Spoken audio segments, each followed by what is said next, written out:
that it is lost on Barbadians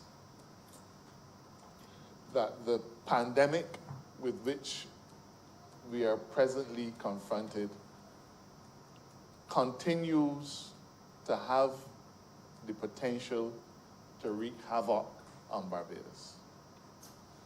Fortuitously, the cases that we are encountering are, with I think the exception of just one, cases that are imported. So, and we all know them, people who have come in on JetBlue, people who have come in on British Airways, people who have come in on Caribbean Airlines, people who have come in on Virgin, people who have come in on the charge of the Ghanaian nurses. People continue to present COVID positive cases. Now, we're doing our very best, and I think that it is the best that is worthy of highest commendation, to make sure that COVID does not propel Barbados to that place that we were in March, which saw us shutting down the country, imposing a 24-hour curfew, limiting the ability of Barbadians to move about, limiting the ability of Barbadians to play and to worship and to get together. But the fact is, sir, that even though we are not in that place, and even though we're managing the situation, in our view, in a way that is quite commendable, one little slip could completely transform that picture. In order to make sure, Mr. Speaker, that we reduce, if not eliminate, the possibility of those little slips, it is important for us to be able to continue to manage this COVID pandemic, this local COVID crisis, in a way that is swift and in a way that is reasonable. Mr. Speaker, I remind the Chamber that when we started, we had the highest level of restrictions that Barbadians were exposed to on the 28th. But through a process of almost daily consultation, we were able to free up sectors, and then directive after directive always saw Barbadians having an opportunity to spread their wings a little bit further. So now our current COVID directive looks very different to what obtained in the beginning. But it still requires management. It requires management, Mr. Speaker, because we have to have travel protocols in place. We have to have protocols in place for the hotel and tourism sector. We have to maintain protocols in place for the transportation sector, for the entertainment sector. I was dismayed to have received, well, let me be more precise. I was filled with a mixture of emotions when I got a call from the head of the COVID monitoring unit to say that he had closed 4 bars and pulled 2 bus crawls, we call them, 2 party buses off the road only on Saturday night.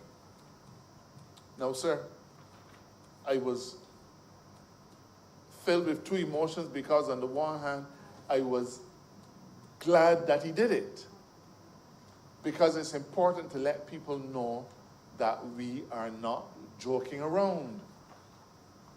But on the other hand, I'm sorry that he had to do it, because it told me that people have not been taking this crisis seriously.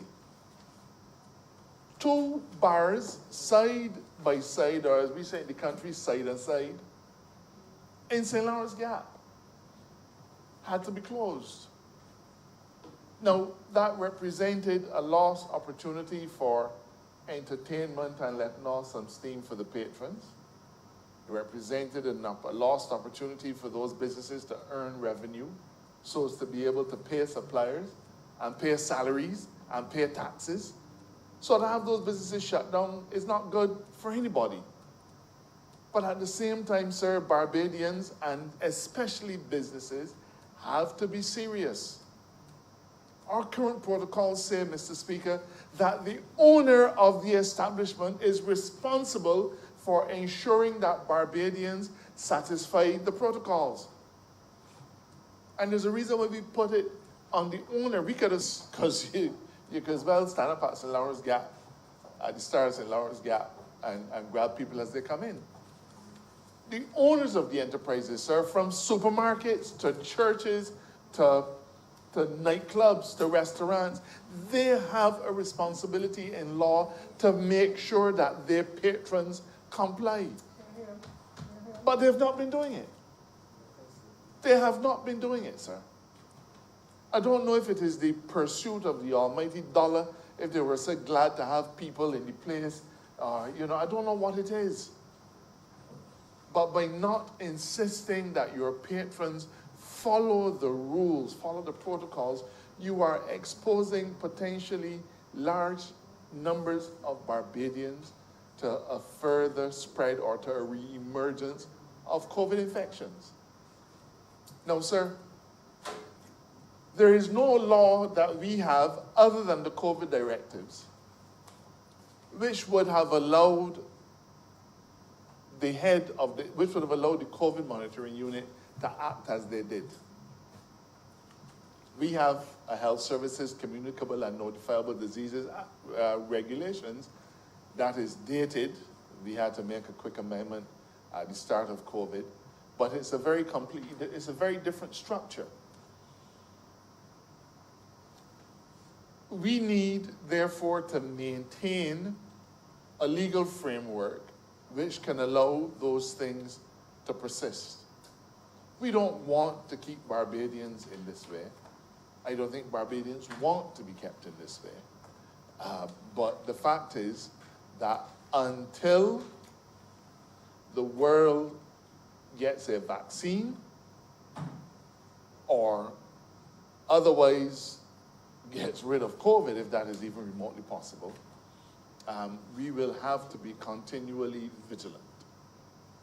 Now, sir, under our emergency proclamation arrangements, and they're found in many places, we have an Emergency Proclamation Act, we have the Constitution, Section 24, 25 of the Constitution, and we also have the Emergency Management Act. In all three of these pieces of legislation, a state of emergency is only allowable, can only be allowed to persist for 6 months. Or let me put it another way, the time for the proclamation can be extended to no more than 6 months. So the furthest that we are in law able to extend this particular state of emergency from the 28th of March is to the 27th of September. Now, I serve notice on this chamber that it would be a fool's dream to believe that come the 28th of September this year, that COVID will have gone away. The scientists and the doctors are saying that there may be a vaccine. Some are saying they're cautiously optimistic. Others are saying don't expect it. But the point is that we are in uncharted waters. And Barbados is already feeling the economic pinch. And we're also feeling the need to open back up as we have. I know that there are Barbadians who would like to see flights coming in every day, because it means that the family and friends can come and visit. People are delaying funerals in the expectation of individuals being allowed to fly into Barbados. At some preservation of life and limb of Barbadians, it is important that we keep this state of emergency in place. The experience in Antigua has been interesting. Only last week, their Prime Minister had to go to their parliament to extend his state of emergency by a further 3 months. And if you listen to the debate, it was quite contentious. And the opposition in Antigua argued that there was no basis for maintaining the state of emergency. And I was a little bit bewildered. I don't know what would be said today,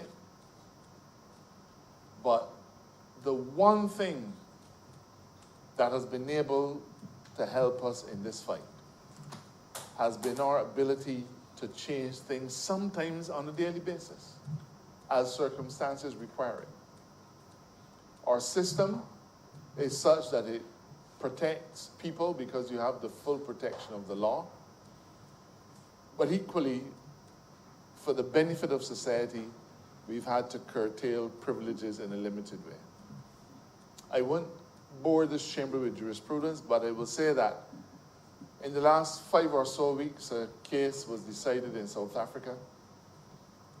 And in that court, it was argued that a particular COVID directive had gone further than was necessary.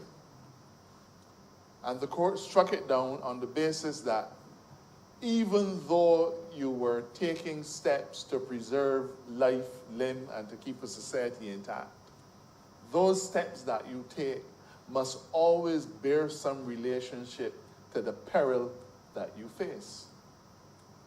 And as we have walked through the various amendments to our protocols, that has been the one thing at the front of my mind and the front of all of our minds. Are the restrictions that we continue to impose, or are the new restrictions that we impose, reasonable and fit? Because under the newly issued protocol, as long as you come from a high-risk area, you have to be quarantined for a period of 7 days. It's mandatory. In my review meeting with the CMO this morning, Chief Medical Officer, he was careful to stress, it isn't that we have mandatory quarantine and then there is some lesser form of quarantine. We have quarantine, and quarantine by its very nature is mandatory. There's no voluntary quarantining. You're either in quarantine or you're not in quarantine. Now, we are about to sign into law a new set of directives. And every day, things are changing. There was a recent experience at the airport with a gentleman who came in only 2 days ago, tested negative, and was, of course, because he was coming in from a high-risk jurisdiction, he refused to leave the airport, and then he refused to go to a place of quarantine. He said he has a house in Barbados. He's going to his house. He's going to his house. He's going to his house. So the police had to be called in. First, to try to defuse the situation, and secondly, to try to get him to comply with our rules. I'm sure you're hearing stories every day about people who are supposed to be in quarantine and having friends over. And then there's people who are supposed to be in quarantine and you're hearing that they were at a karaoke someplace or another. They won't call any places. So, you know, even with all that we have done, we are still encountering new scenarios on a day-to-day basis. So our new directives are going to try to address those issues. So our new directives will say that when you are in quarantine, you can't leave. You can't leave to go and visit your godchild. You can't leave from the church. You can't go to your funeral. You can't go to a fete. You are in quarantine. When you get that next negative test is when you are allowed to go on your way. And under the regime as it exists, you can't leave and go to your house simply because we understand. I mean, who comes in the island and don't bring back something for somebody? And who, upon getting the call saying, you know, I got a bag of things there for you from New York, but you're going to wait 7 days before you can come and get it? I don't know what would be in the package. But that's not, we got to relate to Barbadians as they are. We know them because that is who we are. So you want to get your things.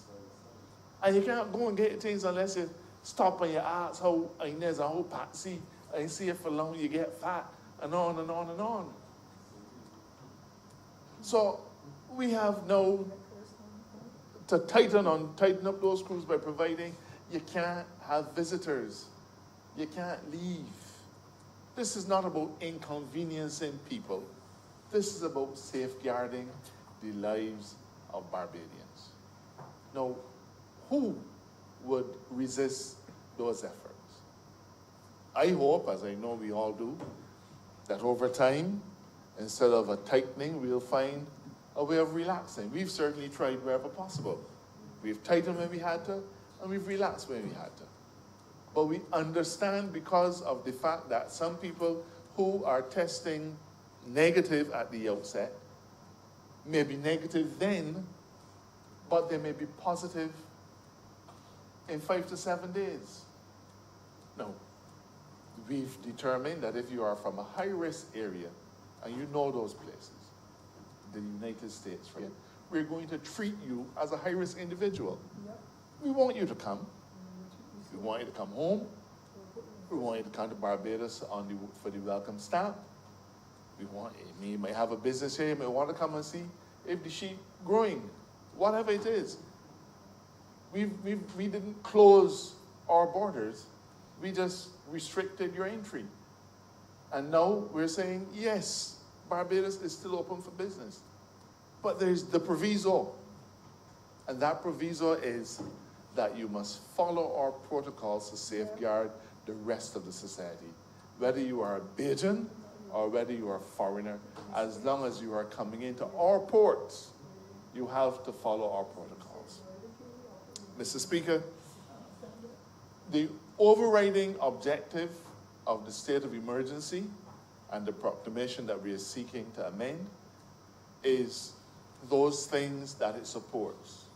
It supports the arrangements under the COVID order, and that's what empowers the chief medical officer to deal with the situation in this medical health pandemic as they arise.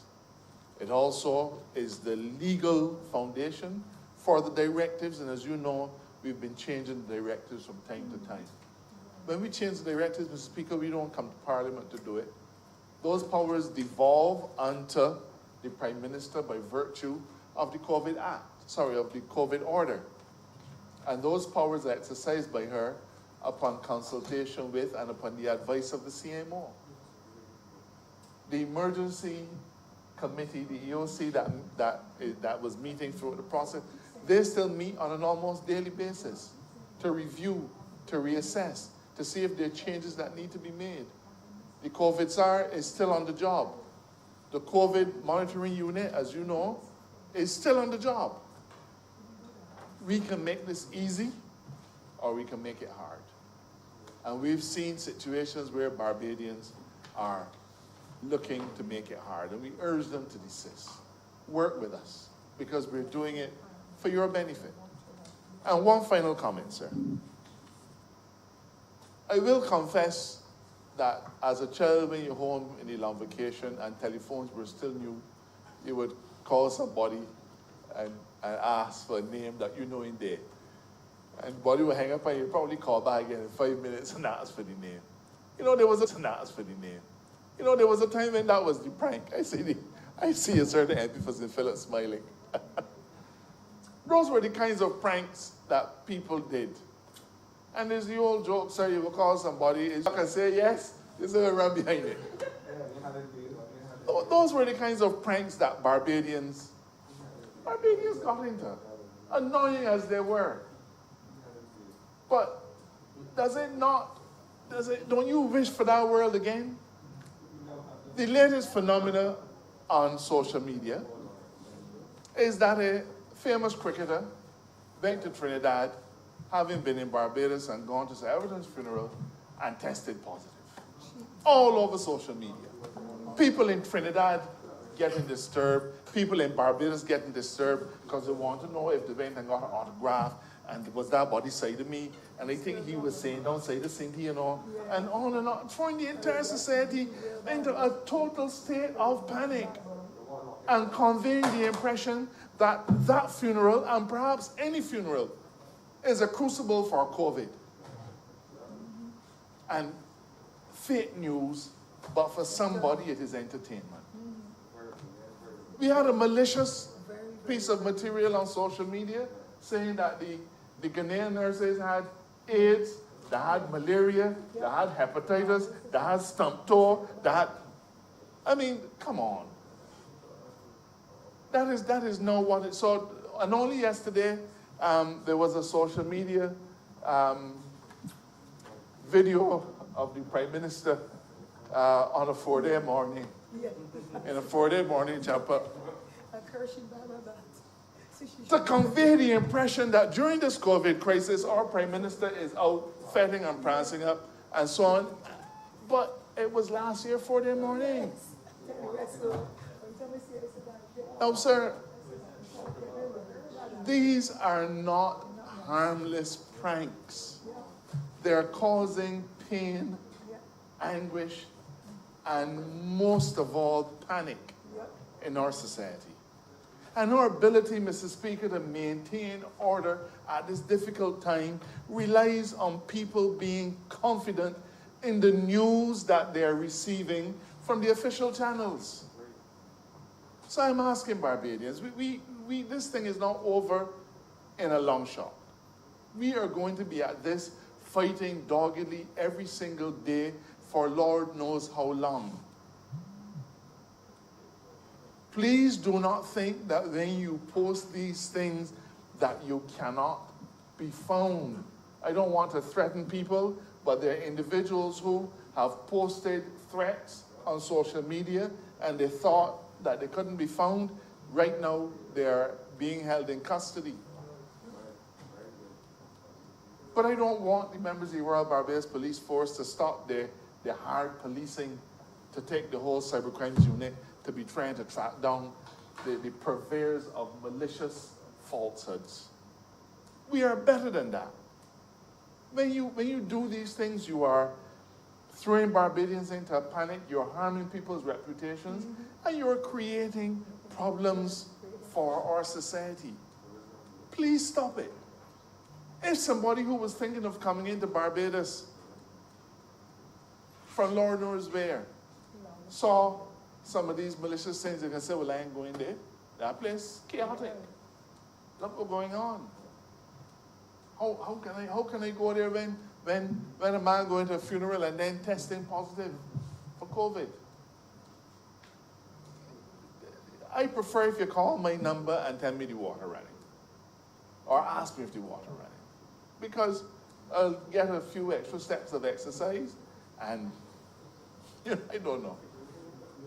But there's a sense in which some Barbadians, some people, whether here or elsewhere, social media turns everybody into a celebrity. So some will go and mouth off, and others will use the anonymity and spread falsehoods. I'm begging, let us stop it. Let's be more reasonable, and let us be more responsible. People are being harmed by these falsehoods. And you cannot say to a country that you did it as a joke. If you want to crack a joke, call your friend, tell them something funny. These things are harmful. And I'm asking Barbadians to desist. I ask members to support this resolution. As I said, it extends until the 27th of September. And I don't presume to be the authority, but left to me as Attorney General, I would want to come back to this chamber in September and say, well, maybe it might not be required. But based on what we know, sir, we're going to have to be at this for a little while. I'm not going to prejudge anything, but the truth is that the end of September is just 2 months away. And unless Harry Potter waves his wand and finds a vaccination, we can be at this for a long time. But over the next 2 months, work with us. Let us have a safer and more secure Barbados. I'm obliged to you.